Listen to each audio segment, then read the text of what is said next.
Previously on Faded to the Dark Elf. Go in, Delia. The water is perfect.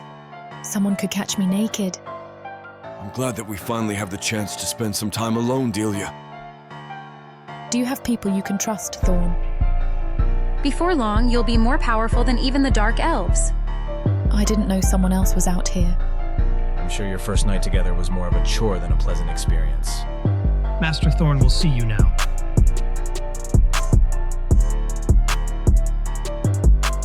Chapter 20, Delia.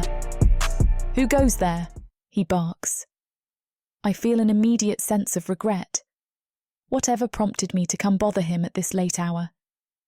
Sometimes, I think it's hard to remember that we are not friends. Not that he's given me any reason to think we are. He hasn't, most certainly. It's a fundamental flaw of mine, being unable to avoid attachments with those around me, even when it's clear that they're not reciprocated, and it will only cause me more pain. I wish that I could be better at hardening myself. After everything I've been through, it should be natural and easy. I'd be so much further ahead if I could build a high stone wall around myself that no one could get through. Not Thorne, not Ignola, not anyone. Instead, I always find myself letting virtual strangers in, even when I can't explain why. I'm in too far to turn away now. If I don't answer him, he's going to come out in the hall demanding to know who was at the door. When he sees me out and about at this hour, he's going to be even more irritated that I made him chase me down. Ignoring the voice in my head that tells me to run, as fast as I can, back to the privacy of my own room, I force out a response. It's me, Delia, I add as an afterthought, as if he won't know. He opens the door immediately. His face is impassive, not overjoyed to see me, but not angry either. With a blank look, he waits silently for me to explain myself. I couldn't sleep, I admit. I thought I would come chat with you for a little bit before bed. Oh. I'm not sure what to make of the limited response. For a moment, I consider just saying good night. It's not too late to retreat to the safety of my room. But while I ponder this, he's already moving out of the doorway to sit behind his desk. He leaves the door wide open, glancing over at me as he walks away. The motion seems to indicate that I should follow. I do, hovering uncertainly in the centre of his study. The candle that I used to light my way is still in my hands, though there are enough lamps in this room to make it unnecessary. Blowing it out, I rest it on the surface of his desk. He doesn't object, but he doesn't say anything at all. He just stares, studying me with those startling silver blue eyes that I never know how to read. It feels like they bore deep inside of me, drawing out secrets that I didn't even know were there. I decide to break the silence with a joke, hoping to lighten the atmosphere. I thought if I just talked to you for a little bit, it would bore me right to sleep. He smirks, the first sign he gives that he's in a jovial mood and ready to chat with me. Or at least, as jovial as Thorne seems capable of being. That's only because you lack imagination. I chuckle, finally relaxing. Being around Thorne is so nerve-wracking because sometimes he's quite pleasant. Other times he can be truly unbearable. I haven't found a way to predict which version of him I can expect. I settle onto the couch, making myself comfortable for a late-night chat. Thorne swivels in his chair, those piercing eyes following my movement. Are you still studying that book I gave you? Oh, yes, I reply eagerly. His face looks pleased, and I feel strangely proud of myself. I'm practicing my magic for my own benefit, not his. That's good, he replies. You know, most humans have no magic at all, so you really should work to your fullest potential. You're lucky to have the chance. He isn't wrong, and it makes me feel bold enough to ask him, why is your magic different colours? He looks up at me with pursed lips and raised eyebrows. I have mastered different schools of magic. He raises a hand, purple magic licking up from his palm. I use force magic a lot, to attack. The colour shifts to white, and it seems to float lighter. I can use the magic of the gods, divine magic, to create or destroy. and then it turns to the wispy blue I recognize. And the most difficult, chaos magic. It is the only magic that most dark elves cannot tolerate. It will bring them to their knees, and it's hard to master. He closes his fist and shrugs. There are others, but I use them less often. I've seen the chaos magic before. You use it against other dark elves. His lips quirk. It is effective. A small tendril sends them scrambling. But it doesn't hurt you. I've grown accustomed to it. I know how to overcome its tendency, as wild and difficult as it can be. I find Thorne's chaos magic fascinating, so unpredictable and mind-bending compared to my own. I don't understand how you can master different types of magic.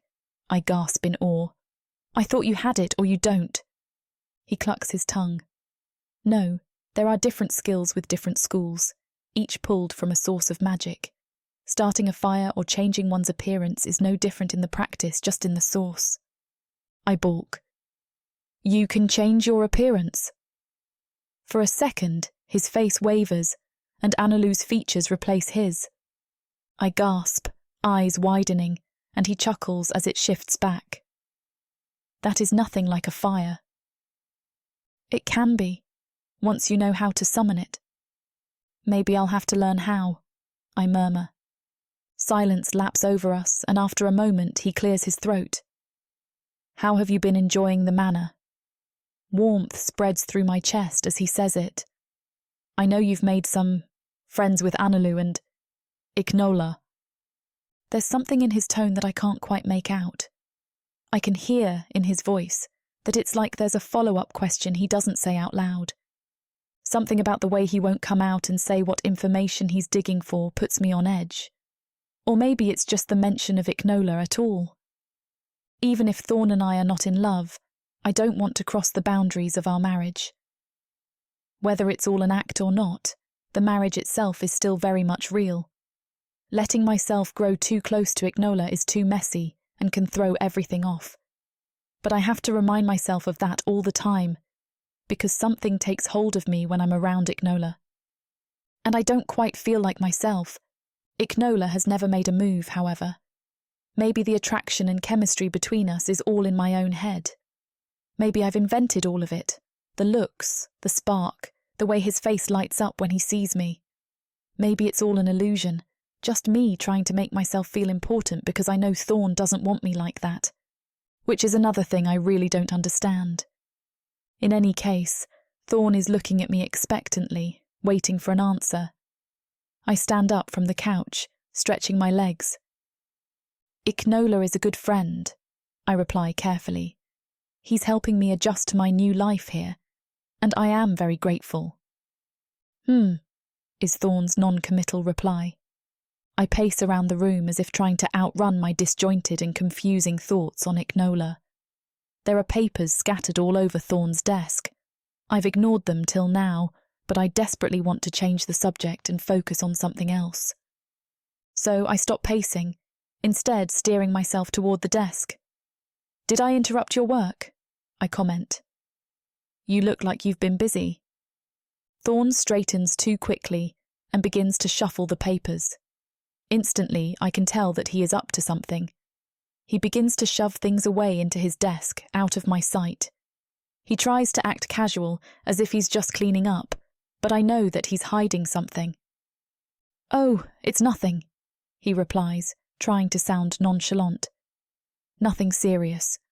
I was reading up a little on an old prophecy. Just passing the time learning some history and educating myself. I resist the urge to narrow my eyes, not wanting to give away that I am suspicious. I know he's trying to play it off, as though he's simply reading old boring notes so that I won't ask any questions. But I see through his charade, even if I won't tell him that. Oh? I answer brightly, trying to make my voice as vapid as possible. If I sound dumb and clueless, perhaps he'll lower his guard to tell me more. What kind of prophecy? What does that mean? I toy with a loose strand of hair idly, making my eyes big and innocent.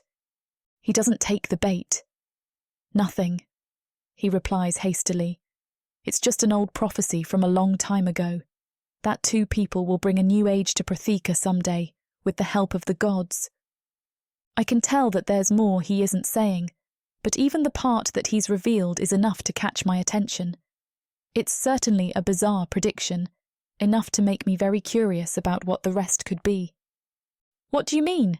What kind of new age? I demand, my interest piqued.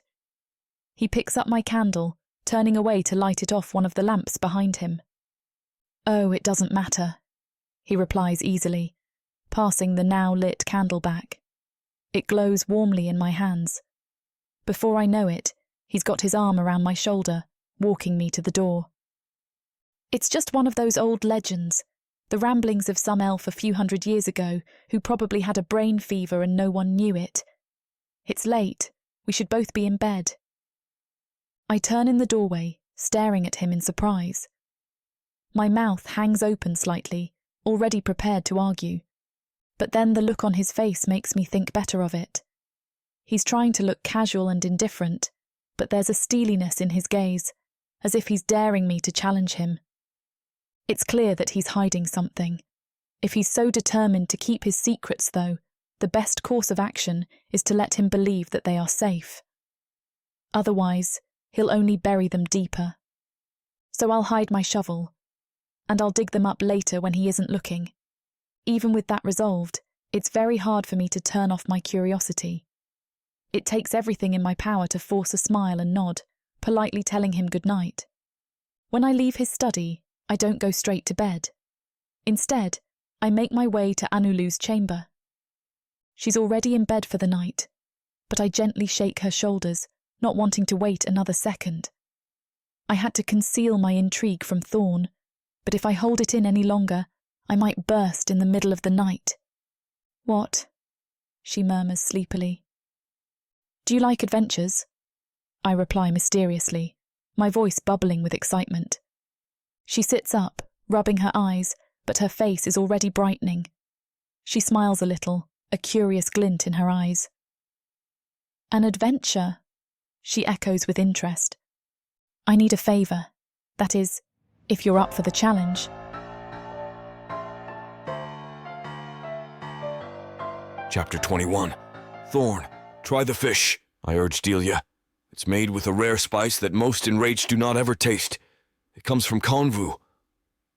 Delia has shared many meals with me since her arrival, but her face still lights up whenever she sees something exciting, something new. I'd be lying if I said that I didn't have Epsiode perform to the highest limits of his skill, always trying to dazzle Delia with the dinner presentation. She didn't grow up impoverished, so it's not like you can just offer a fancy piece of fruit and expect her to be impressed. Her father didn't have the same means that I do, but for humans, they were surprisingly well off. But she did spend the last year in the utterly dismal human market, eating scraps. So, at the beginning, she was grateful for any degree of luxury. I think that's what inspired me to want to set the bar higher and higher. She takes a small bite, which makes me smile.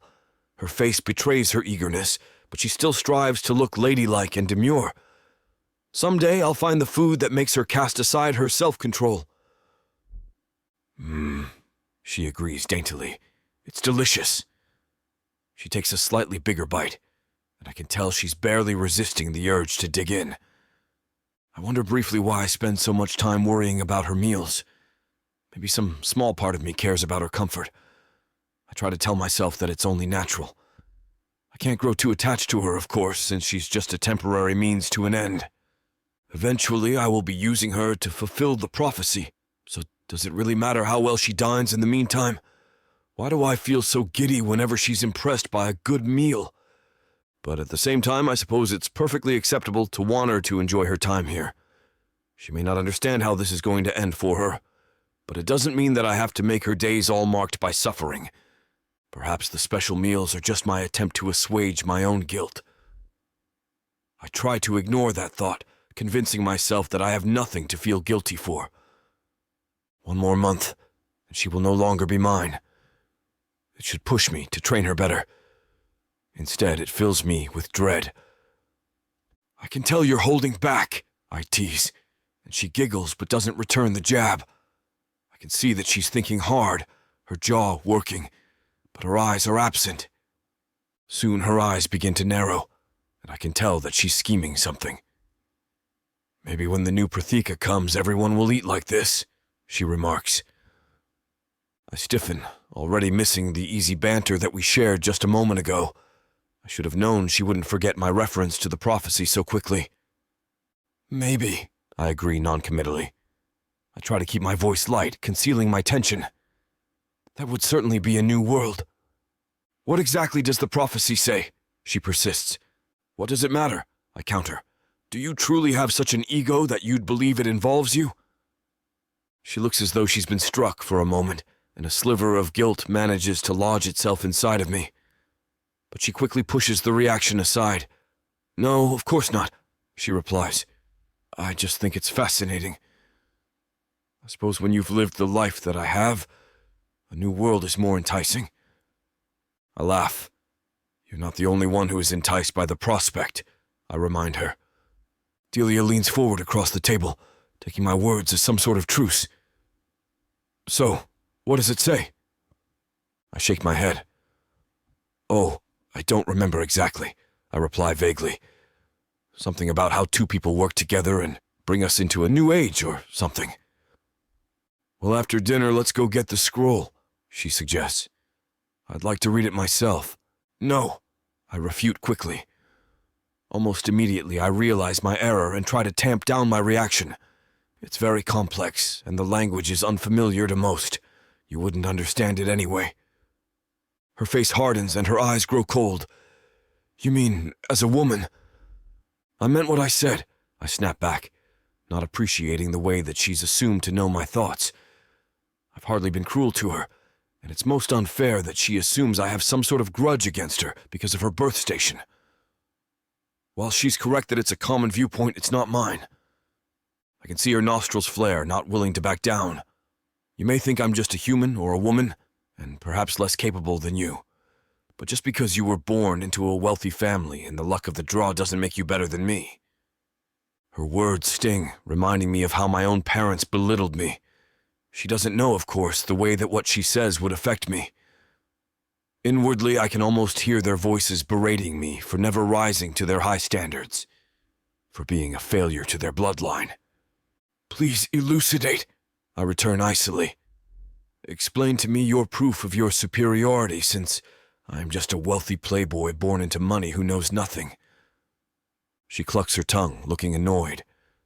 "I didn't say I was better than you," she reminds me. "I just said that I wasn't worse." I stare down at my plate, sullenly picking at my food.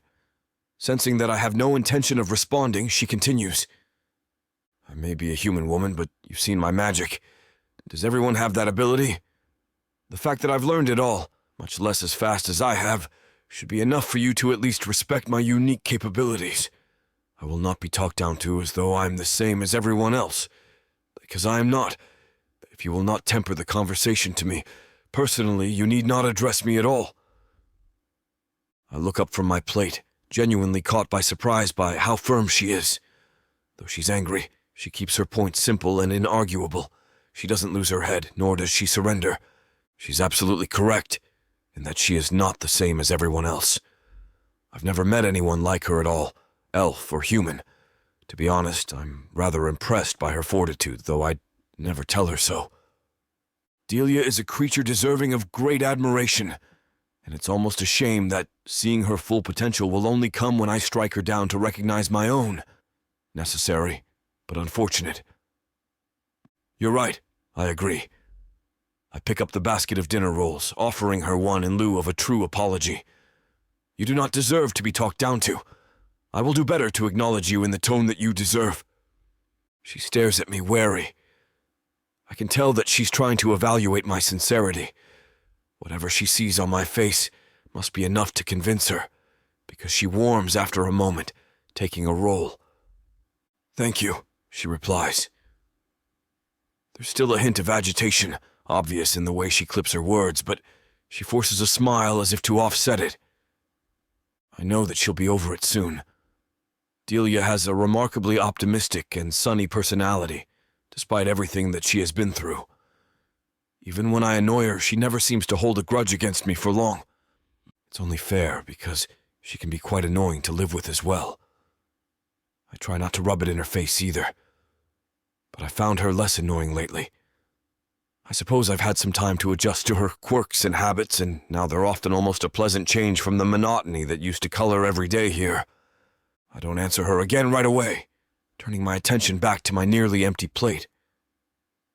As I pick at the last few bites of food, my mind wanders.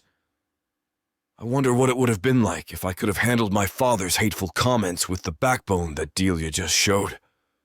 I'm a little ashamed to think that I don't have as much spine as her, that I never stood up for myself that eloquently. Is it really that simple as to set a boundary and refuse to tolerate disrespect? And if it is that simple, why did I never think to try it? Would my father have backed down and offered me a role? Would our relationship be remarkably different today if I had only known how to defend myself? And yet, somehow, deep in my heart, I know that the answer is no. As impressive as Delia's display of courage was, it would not have worked on an elf like my father. Some people will always view those around them as possessions, as toys to be played with, and by extension, to be dismissed when they don't act out your whims. I was never the toy my father wanted me to be, and that made me worthless to him. But that's the difference between me and him. I've never tried to rob Delia of her agency. Something warm bubbles up in my chest, suddenly feeling a bit brighter as I gaze around the table. It's true, I realize. When I was a child, my father would mock me for even silly things like not enjoying the same food as him. A minor infraction to most, but a reflection of the way that he thought. I've never mocked Delia for her taste, and have put great effort into having food prepared based on her interests. I recognize her as her own person, not someone I can mold into a mirror of myself. Delia opens her mouth, starting to resume our conversation. A sharp, stabbing pain in my chest blazes to the forefront of my attention. I grip the edge of the table, caught off guard, and though I hear her voice, the words do not penetrate. Something is wrong. Intuitively, I just know that the pain is a warning, foretelling a crisis. It's a part of being so in tune to the magic of this world, and beyond that, I can feel such warnings. But what is it trying to say? From the depths of the darkness of Protheka, Or clawing up from the realms of fantasy? come the most fearsome beasts you have ever seen. These monsters are done watching from the shadows. Now, as they step into the light, something unexpected grips them. Something even they can't fight off. Love, Vampires. demons, Dark elves. gods. Minotaurs. Creatures of light and dark. They will protect their mates. Do whatever needs to be done. Morally grey heroes who will burn the world to protect the women who love them. 10 audiobooks. Fall into over 60 hours of fantasy romance. 20 ebooks. Over 1 million words of these brutes who will protect their women. Even if they might destroy themselves in the process. Get the immersive Protheka Fantasy Romance Bundle. For 80% off, right now, dive into Protheka at a once-in-a-lifetime discount. The first bundle to offer both ebooks and audiobooks on worldsofprotheka.com. Protheka's magic is eternal, and this romantasy bundle will make it endless.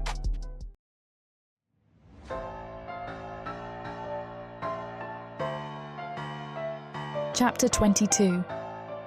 Delia. You're going to just leave? I demand, letting my irritation show. We're in the middle of dinner. The smell of spice from our meal still lingers in the air, but he's already so eager to be away from me. He glances down at our empty plates, then back at me. We appear to be finished, he remarks.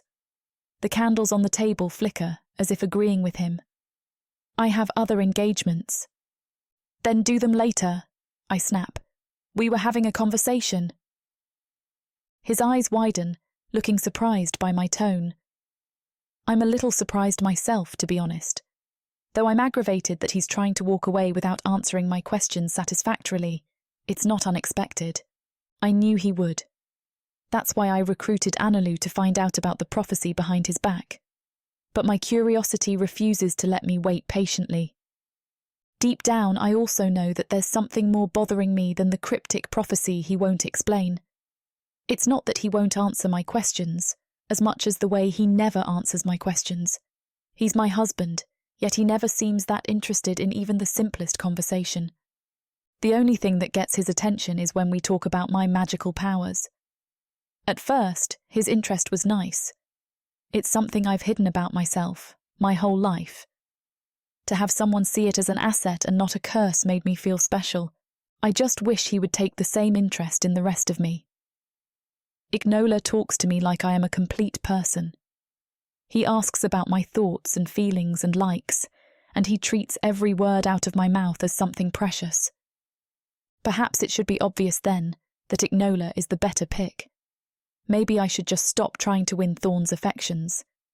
He clearly views me as a transaction, not able to see me as more than a product that he paid for. And it's not that I need either of their affection, not really. At least now I'm housed and provided for, with more than enough luxury to make being Thorne's wife worthwhile, even if I don't totally understand why I'm here. But there's an attraction I can't deny, a current that lurks beneath the surface no matter how much I try to ignore it. What's even more confusing is that it's an attraction to both men. Ignola is handsome, in a warm, compassionate way, harmless and kind. He smells like the wind blowing over a lake, fresh and soft. Thorne is a sizzling, dangerous fire. I want to get closer, to wrap myself in the heat that he gives off. And yet I know the most likely outcome if I'm not careful is that I will get burned. I just can't seem to stop wanting it anyway. It doesn't change the fact that sometimes I resent that Thorne can't be more like Ignola. He brought me here, and yet sometimes he seems inconvenienced by my presence. He had the elves who interrupted our mating ceremony thrown out and dealt with, but he can't manage a dinner conversation with me. It's bizarre and incomprehensible. If he at least had argued to use me in the bedroom, something I likely would have given into, I would understand my purpose here. I know that's what many men require a wife for, and I thought that untouched human women were to die for. I know I requested it, but I didn't anticipate how much I would regret it. All along, people warned me that my virginity was fragile, that any man would jump at the chance to take it from me. And now, I have 2 men, and neither seems to desire me in the slightest.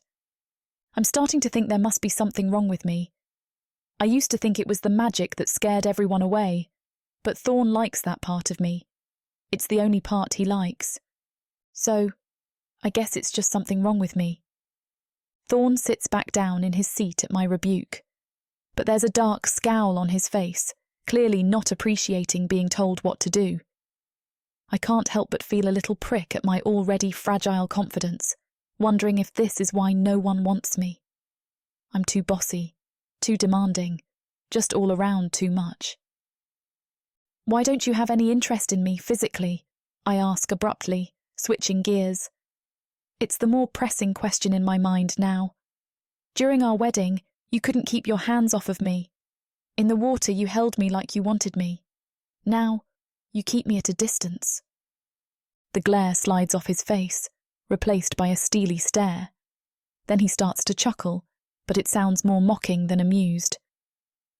You told me you didn't want to have sex when you first came here, he points out, smirking crookedly. What's with the change of heart, Delia? Did I get your panties all twisted up? I blush, staring down at the table. No, I reply hurriedly. It's too fast to be convincing, and he laughs. I can feel my face redden even deeper. Reflexively, I begin to pick at the tablecloth, ignoring his pointed look. No, I'm just confused.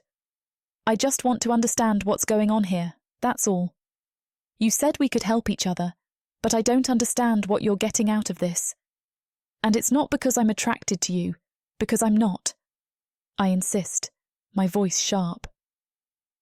I lift my head to meet his gaze by the end of my speech, challenging him to disagree. He laughs softly. Something in his face makes it obvious that he doesn't believe me. I swallow hard, waiting anxiously for his comeback. But he lets it go, not pushing any further, and I can't help but feel relieved. I'm not at all convinced that I could stand up to his scrutiny on the matter. "I'm just respecting your wishes," he declares. "There's no victory in forcing myself on an unwilling partner. You don't like me, after all." His eyes dart to meet mine, and there's something in his expression that I can't quite read. I can't tell if he's messing with me, adding the last line sarcastically, or if, perhaps, he's hoping that I'll disagree. I stare him down, refusing to give. Even if there's a part of me that does want him, badly, my pride just won't let me say so, at least not unless he caves first. Thorne shifts in his chair, clearing his throat when I don't answer. Then he stands up from the table. "Now, as I was saying, I have other engagements. Good night." I let him go this time, not sensing any other choice. I never did get him to answer me honestly about the prophecy, but it's too late to steer the conversation back to that now, and I don't dare push the topic of our non-existent sex life any further. The only logical next step would be that he coaxes me into admitting my attraction to him, something I loathe to do. His heels click across the wooden floor, sounding further and further away until they are barely an echo. I slump down in my chair, feeling defeated. In my head, I replay the conversation, searching for context clues to tell me what to do next. His answer is most unsatisfactory. If he really wanted me to desire him as a romantic partner, he could put as much effort into courting me as Ignola seems to be. Why would he take a wife to never sleep with them? And why would he give up if I didn't like him at our very first meeting? But then again, why does Ignola spend so much time courting me, when he hasn't made a move either? Why do both of these men seem to fight to have me around, if neither of them wants me? It's utterly maddening. The more that I think about it, the higher my aggravation climbs. I grit my teeth, feeling my pulse begin to race. Stalking away from the table, I go in search of Annalou. She's the only one here that I can confide in. She'll understand my frustration and be able to commiserate with me. Maybe she'll even be able to shed some light on just what either of these unfathomable men must be thinking. And if not, at least I'll get it off my chest. Even if there's no easy answer to this problem, I'll feel better getting to talk about it honestly. Anulu's room is back through the servant quarters, hidden away in a far corner of the house. It takes me several minutes to get there, travelling the back hallways that always smell like too few windows. I have a tension headache by the time I arrive, from feeling the pressure of my pulse reverberating through my head. The dim, shadowy lighting in this section of the house doesn't help, but all of that flies from my thoughts immediately at the sight of Annalou. She is sitting at a desk, her shoulders slumped as she stares down at the papers in front of her. I can gather right away, from her posture, that whatever she has is bad news. Possible explanations, each one worse than the last, spring to mind. Is someone sick? Did a loved one die? Is she in trouble? She turns to face me in the doorway. Tears shine in her eyes, and I can see the wet tracks on her face that show she has been crying for some time. Her face is pinched and distraught, and something in my heart clenches for my only real friend. But then something flickers across her eyes, and she frowns sadly at me with something like pity. And my heart drops again, realising that it's not her bad news. It's mine.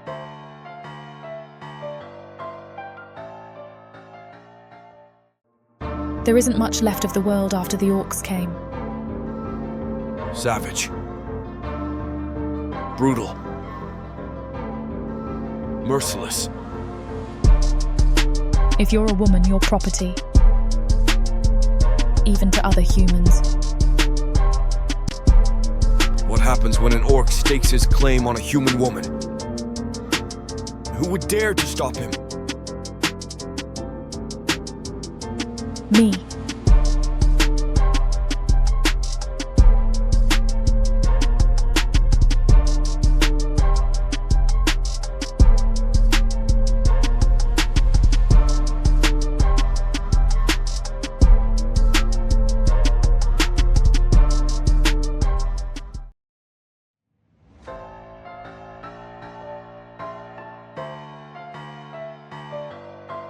Chapter 23. Thorne. I walk away from the table, feeling Delia's bewildered eyes bore into my back as I leave. I keep my motions deliberately calm and slow, strolling casually down the hall to give the air of complete control.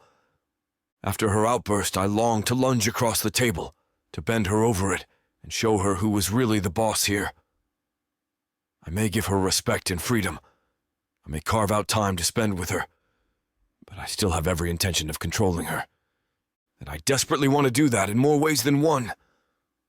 As soon as I am out of her sight, I quicken my pace. I can hear the clacking of my shoes, which match the frantic drumbeat of my heart.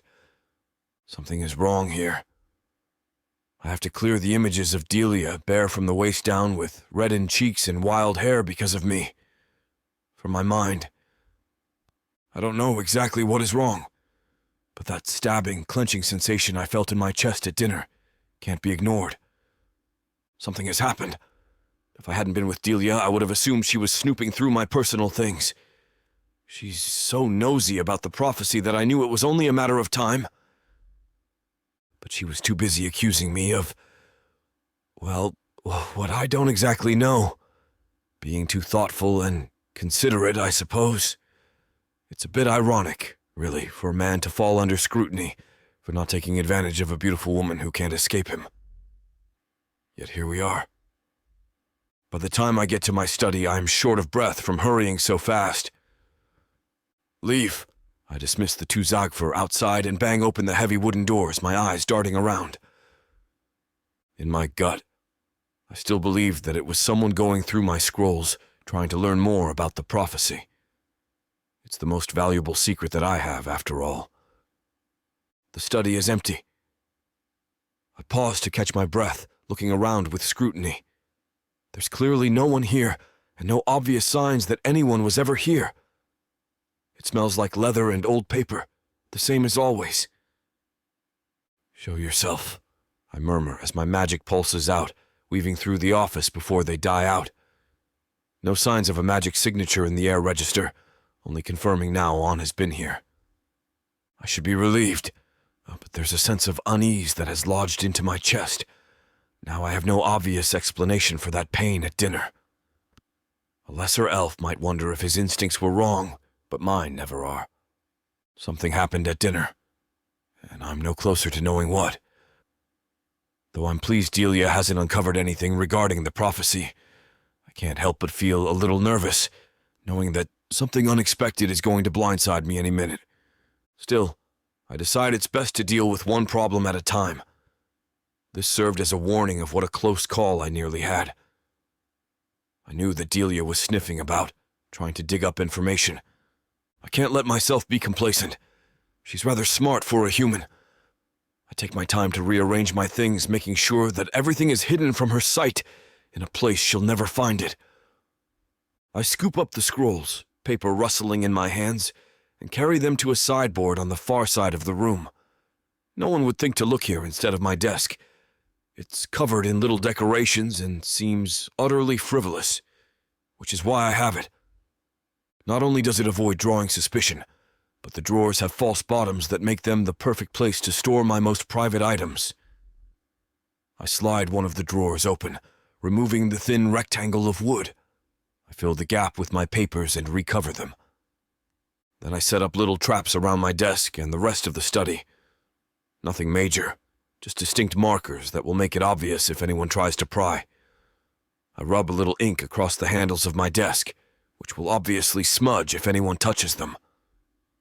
I stick a thin piece of thread that winds across my stack of books, so that I can tell if they are disturbed. A perfectly laid trap, I murmur as I survey my handiwork, but I'm still uneasy as I turn away. I search the rest of my belongings, making sure that there's nothing left that needs to be concealed. Tucked way back in the corner of a drawer, my hands light upon a stack of old letters that I put away years ago. The paper is so old that it feels light and feathery to my touch. They are from my mother, sent through the years leading up to her death. I pull them out, noting that after all this time, they still smell like her. A light floral aroma whiffs under my nose, bringing back so many memories that it feels disorienting. Carefully, I begin to read through them, cautious not to tear the paper. It's been so long since I've read them. The contents feel both familiar and somehow new, most of the words long since buried away in the recesses of my mind. They all say the same few things, letter after letter. That I'm the last hope for the family, that she hopes I am up to the task. She wants the family to grow more powerful, to rise through the ranks of society, and I am the only one who can do it. It's up to me to restore the family name and prove that she is just as impressive as she has always felt herself to be. I sigh as I read, feeling conflicted, though I always wanted to finally see the day when my mother was thrilled to claim me as her own. It's too late for that now. I'll never be able to restore her to a place of power like she wished. To this day, in so many ways, I'm still like a little child where she is concerned.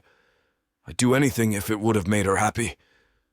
But there's also a twinge of annoyance as I notice that nowhere in her letters does she ask about me. She never asks what I want or concerns herself with what my goals and ambitions might be. Even in writing, it's clear that she sees me as nothing more than an extension of herself. I exist to give her what she could not get herself. In other words, it's exactly the way that I remember her.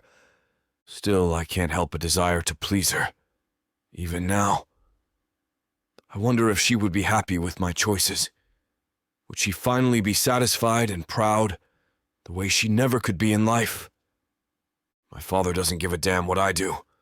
He'll never care, and trying to prove myself to him is a fool's errand. I came to terms with that long ago. But just before her death, it felt like my mother and I were finally starting to bond. Like perhaps someday she might finally see the good in me. That day never came, and we were tragically interrupted on our journey toward a real relationship. She was never what one might call maternal, or even loving. It doesn't change the fact that she was my mother, though. Even to myself, it's a bit silly for a grown elf to crave his mother's praise. I suppose it'll always be one of those things that felt tantalizingly close that I'll simply never be able to close the door on. Though I'm more likely to earn her praise, dead or not, than ever get it from my father. 1 month more, I remind myself. That's all I have until I earn their respect, and it puts a constriction around my chest. I can feel the time trickling away, the time to prepare, the time to ready, Delia. The time to detach my heart from this woman so I can slay her. Rubbing my face, I tuck the letters carefully away, far back into my desk where they can be out of sight. I just hope that means that soon they'll be out of mind as well. With a blustering sigh, I gaze around my study one last time. Suddenly, the space seems so dark and small and confining. It feels more like a prison that I'm trapped in, rather than the fortress I like to think of it as. I leave the room, unable to stomach any more time there for now. Pulling the door shut behind me, I decide to go get some fresh air. Perhaps it will lighten my mood and help me compose myself. If anything, the garden can be a distraction. And if Delia's there, all the better. Teasing her is a much more enjoyable pastime than wallowing in pity.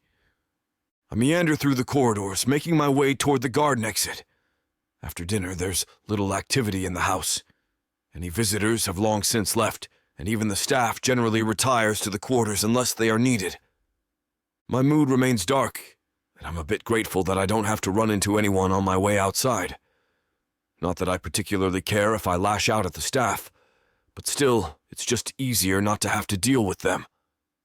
I find social conventions tiring as a rule, and I simply don't have the energy right now to pretend to care about following them.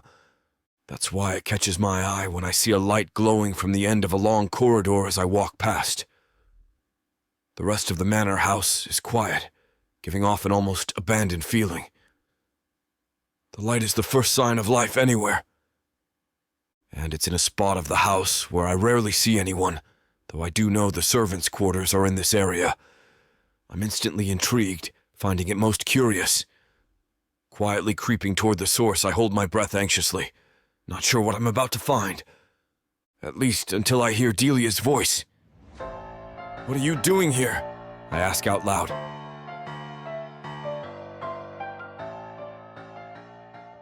Earth is pretty much a desolate wasteland since the orcs came over from Protheka, and being a woman, the best you can hope is to be someone's property.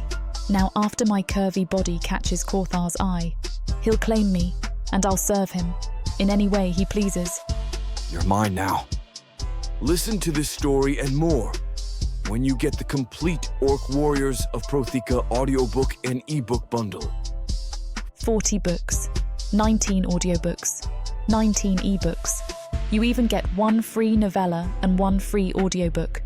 All for a shocking 90% off. Protheka's magic is eternal, and the complete Orc Warriors of Protheka bundle will bring over 100 hours of that magic to you.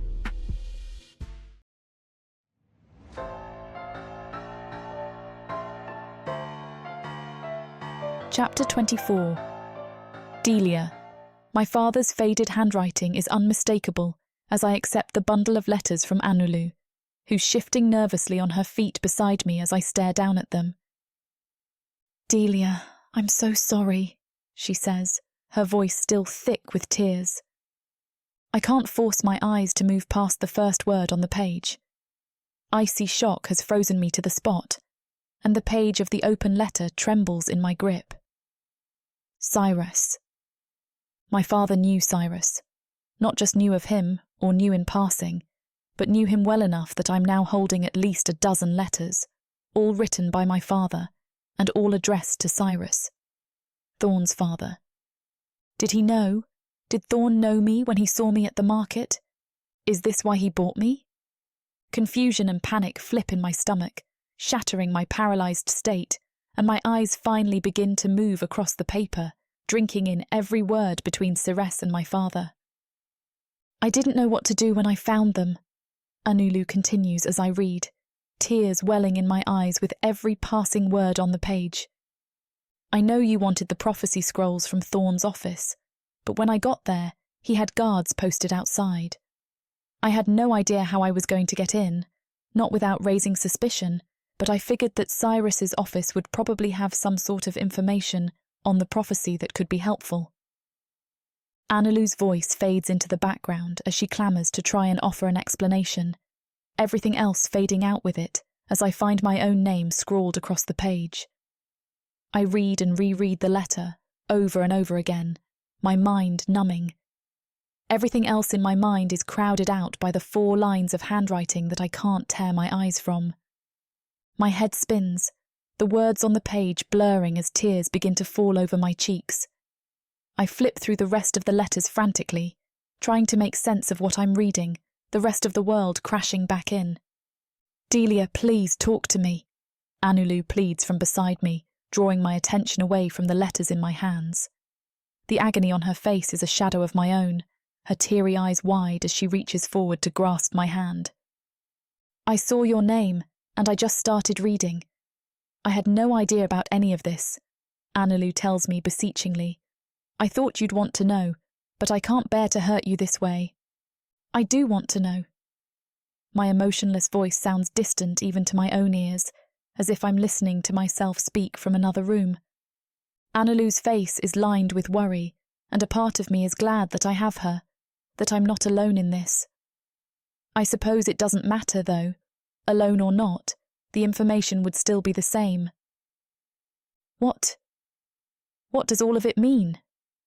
Anulu asks gently, as if worried that I'd break under a single question. I don't know yet, I say numbly. I need to read them, all of them. Anulu only nods, her hand still twined with mine. I blink, trying to force myself back into my body, to act rationally. Guard the door, I say, inclining my head toward the door of her bedroom. We have to be quiet. No one, especially Thorne, can find out that we have these. Anulu nods again, reluctantly leaving my side to stand beside her door. Suddenly feeling extremely heavy, I sit on the edge of her bed, taking deep breaths to try and steady myself. I know deep down I only have 2 choices. I can read the letters, know the full and painful truth, and try to find a way to live with it, or I can pretend this never happened, walk away and never read them, and continue living as I have been. There's no real choice at all. The truth is the same, whether I let myself see it or not. and I need to know the truth. I find the dates on the letters, ordering them accordingly, and begin reading. They start out cryptic and short, as if my father was testing the waters with Cyrus, or concerned that the letters may fall into the wrong hands. After a few months, however, my father grows bolder. He speaks plainly and at great length about the goings-on of our finances, how his burgeoning business had let us be comfortable and protected, even as humans on Protheca, and alluding to being able to provide that same security for Cyrus should he enter into business with him. Human slaves are a lucrative inventory, he writes. You'd thrive in the business, and I have more than enough suppliers to make us the top stall at the market. This first realization shocks me to my core. He was selling humans. We'd always moved around a lot when I was young, my father commonly finding reasons to spend time with whatever human neighbours we had in the name of community. It isn't until now, when I have all of the pieces in front of me, that I begin to connect the dots. Inevitably, in whatever village or town we lived in, people would disappear. It was a common enough occurrence across Protheca that I thought nothing of it, especially as a child. Sometimes it would be a single man, sometimes entire families, sometimes small children. Nausea rolls in my gut, bile rising in my throat as my memories become crystal clear. We'd always leave after someone went missing. Sometimes we'd leave immediately after the first disappearance. Other times we'd leave after a few people disappeared, but we'd always leave eventually. For safety reasons, my father would say. I assumed he'd meant for my safety or my mother's, to keep us safe from the dark elves. I never realised he meant for his. We moved so that no one would find out what he was doing, so that he was safe to continue selling human beings, little children, to the dark elves. Even as I think I might be sick, I push forward, reading more of the letters, forcing myself to finally see the truth. As the letters continue, my father talks more about our finances, his business, and even our general family life. And me. He talks at great length about me. Delia is the one thing I regret acquiring most, he says more than once. She's strange. An unnatural energy surrounds her, and no one wants to come near her. I can't blame them when I detest being her father. And a few weeks later he continues. I was put out when she was born, of course, but I thought she'd provide some use in some way. Instead, she's been a burden, driving us from town more often than I. My skin crawls being in the same home with her. Everything near her feels tainted. I want to sell her. He slips into almost every letter. And then I come to the last letter, one dated just over a year ago, the day that he and my mother sold me to the dark market. The first letter I began reading. I read the letter again, getting stuck on the same few lines as before. My daughter seems to have grown wise to our business. I can't have her ruining everything I've built, and if we're being honest with one another, I'm glad to be rid of Delia. Irma and I both are. She's unlovable, thanks to the bad blood her mother left in her. Had I known what she'd turn into, I never would have taken her with me when I married Irma. I can't breathe.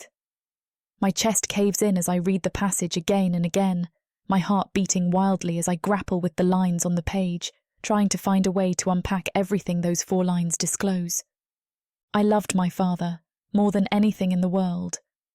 I would always find reasons to be near him, try to spend time with him, and the whole time, he hated me.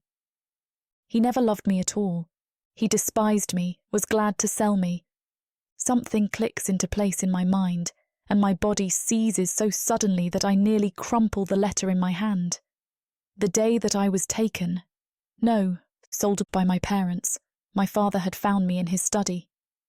He'd behaved so aggressively, so violently, that it confused me at the time, but now I know why. He thought I'd found out that he was trafficking other humans. He thought I'd found out and was going to try and stop him, and he sold me because of it. I don't know why I didn't see it before.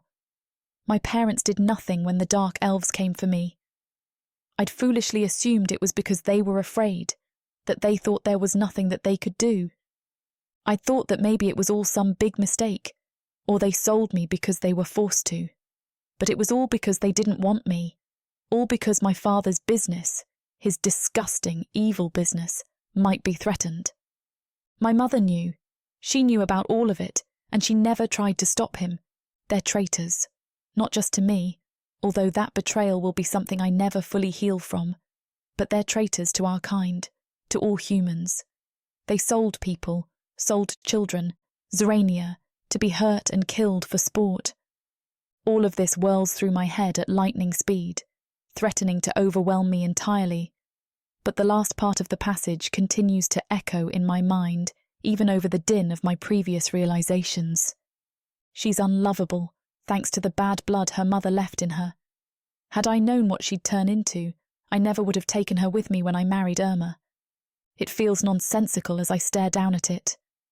My parents were married when I was born, and my father loved my mother dearly. What bad blood could he possibly be talking about? Just as it dawns on me what those two simple lines are so clearly saying, a loud noise echoes in the hall outside the door. My body doesn't seem to connect to my racing mind, and I sit frozen on the edge of Anulu's bed, simply staring at the door in terror. Thankfully, Anulu is fast enough for us both, rushing to my side and hastily tucking the letters into the folds of her skirt, the letters concealed just as the door swings open. And I fear to see who is on the other side.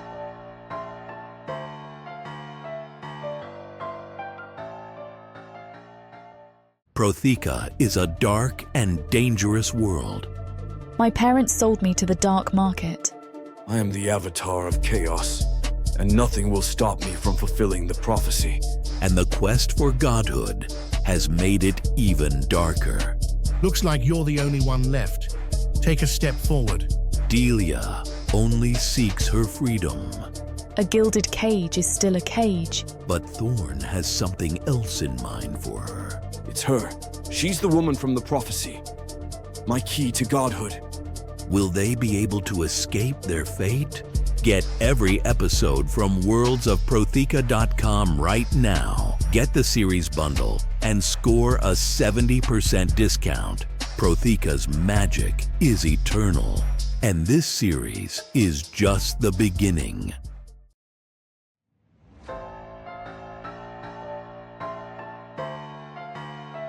Chapter 25. Delia.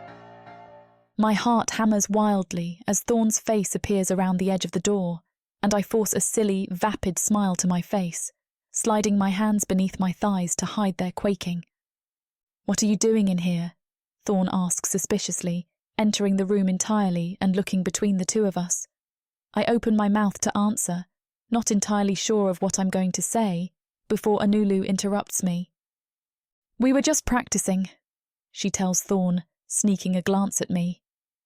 I nod my head enthusiastically, trying my best to act normally despite everything whirling through my mind. Thorne makes a low noise in his throat as he looks at the two of us, his eyes scanning us up and down as if to try and confirm our story. "You need to rest," Thorne says firmly, turning his attention back to me. "If you push yourself too hard too soon, you'll burn yourself out. You won't be able to use your magic for several days while you recover." "I know," I say, surprised at how even my voice is. "I've just been excited. I sleep better when I can burn off some extra energy." Thorne nods, scanning the room around us before nodding again to himself, as if confirming something. "I understand, but nonetheless, you need to rest," he presses. Anulu jumps in, reaching for my hand and helping me to my feet. "Of course," she says as she nods back to Thorne. "I'll escort her to her rooms." A part of me hates that they're making decisions for me, but a much larger part of me is grateful. I have no idea how I'm supposed to act normally in the wake of Anulu giving me those letters. I clutch her hand tightly, murmuring goodnight to Thorne as we breeze past him. Anulu feels solid, and I let myself lean slightly on her, her presence grounding me as we move quickly up the hall. I hardly hear Thorne tell me goodnight before we're turning the corner and moving toward my room. Anulu and I don't speak the entire way there, partially out of fear of being overheard, but also because I have absolutely no idea how to put any of my thoughts into words. Trying to explain the contents of those letters, the way they change everything for me, feels fruitless. We come to my room quickly, Anulu closing the door behind us before turning to me. For a moment we only look at each other, and then Anulu throws her arms around my neck, giving me a crushing hug. At first I want to pull away, to collapse in on myself in my misery. I want to read more of the letters, revisit that last haunting line, do anything but simply stand here in my closest friend's embrace. But Anulu refuses to budge, her arms wrapped tightly around me, and the blatant gesture of unconditional affection snaps something in me. A sob chokes from between my lips, tears welling in my eyes as I finally return her hug. Anulu simply holds me while I sob, making soothing noises and smoothing my hair. Sobs rack my body as we stand in the middle of the room, and I give myself over entirely to the crushing weight of everything I've just read. I don't know how much time has passed before I've cried myself dry, but eventually, Anulu pulls away, gently gripping my face between her hands and looking me directly in the eye. "I'm so sorry, Delia. Your father was a bastard and a damned fool for not loving you," she says sternly, new tears beginning to prick in the corners of my eyes. I heave a heavy sigh, nodding at her words. There's still more left to do, more left to understand. I have to find the strength to do it. Anulu guides me to my bed, letting me settle against the plush pillows before curling up next to me and holding my hand. "Whatever else there is in these letters, we'll face it together," she promises as she hands the folded papers to me. "Together," I echo, giving her a small smile. She nods, squeezing my hand before letting go, as I read the last bit of the letter for what feels like the millionth time. She's unlovable, thanks to the bad blood her mother left in her. Had I known what she'd turn into, I never would have taken her with me when I married Irma. Now that I've finally been able to process my father's feelings toward me, or complete lack thereof, I'm able to see this last line for what it is. I might have been my father's daughter, but I was never my mother's. The woman I grew up with, who held me when I cried and taught me how to garden, was never my mother. I exhale sharply, turning my head to look at Anulu, whose eyes are wide as she reads the line over my shoulder. "You mean," she asks, trailing off as her eyes find mine. I nod, turning back to the letter. "My mother wasn't my real mom. My biological mother is still out there somewhere." Anulu chews her cheek, seeming to turn the idea over in her head. A piercing ache grows between my eyes, a headache forming as I try to order my thoughts around all of these new discoveries. My father trafficked human beings, innocent people, and sold them to the dark elves so that he might be more comfortable. He hid the true source of our money, our lifestyle, from me and everyone else. He knew it was wrong, and he didn't care so long as it was profitable. My father hated me. He wanted to get rid of me my entire life. He never loved me, not even for a second. I pined for his affection, did everything I could think of to be the perfect daughter, begged for even a second of his time. And he hated me with every fibre of his being. And my mother, she was never my mother. The building pressure in my skull tightens to an aching point, and something inside me snaps. Sparks, and then fully fledged flame dance from between my fingers as a sudden, all-encompassing rage sweeps through me, the letter in my hand bursting into flames before dissolving into ash as I leap to my feet, pacing the length of the room. "Delia?" Anulu says worriedly as she tracks my movements. "He knew," I say too quietly. I let the rage and hurt swallow me whole, my entire body heating as pure fury takes over. "He knew!" I shout, a nearby vase exploding as my magic shoots out from me wildly.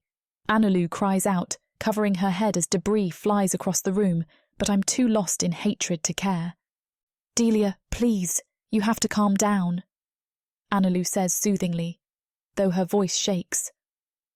"Thorne knew everything," I seethe, ignoring her plea as I stride back over to the bed, picking up the letters. "He bought me from the dark market, knowing full well who my father was, who I was, and he lied to me. He lied about everything." "We don't know that," Anulu counters as she comes around the bed, putting her hands on my shoulders and trying to guide me back to a sitting position. I shrug her off, stuffing the letters between the mattress and the headboard of my bed. My vision is red at the edges, fire flowing through my veins as I replay everything in my head over and over. My father was a snivelling, pathetic man who sold his own kind for a few extra coins and hated his only daughter. My mother let him and hid everything from me, including the fact that she wasn't my mother. They both hated me, and they lied to me for every second of my life up until they sold me off to be used and abused by the gods knows who. And Thorne, he knew about all of it, knew of his father's involvement with mine, and hid it all from me too. How could he not when he reminds me again and again who runs this house?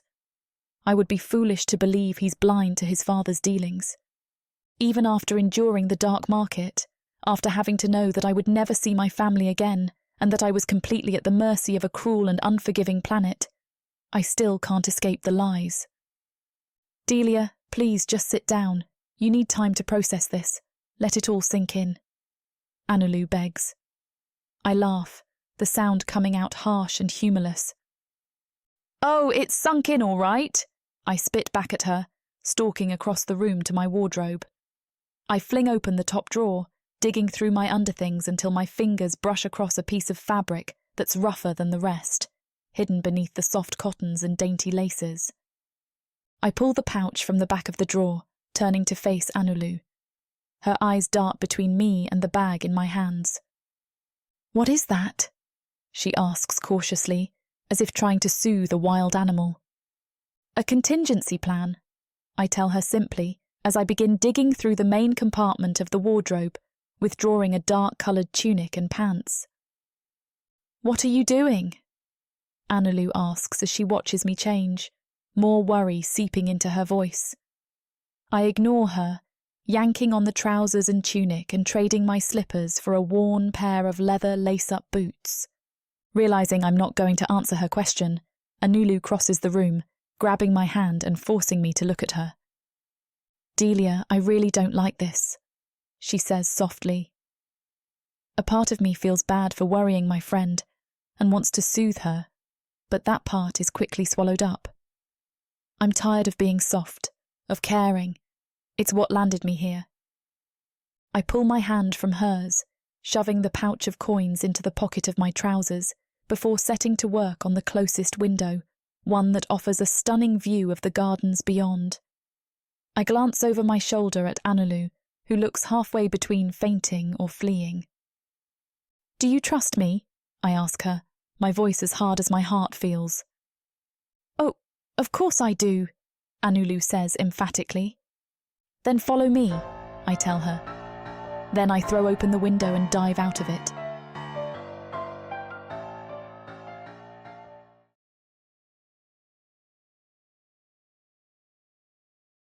Well, it looks like Daddy Dearest was planning on selling Delia to the market for a long time, just like all those other girls. Could Thorne really be involved with the family business? And I don't know about you, but maybe Delia should start taking Anulu's advice. What do you think she's going to do now that the truth has been revealed?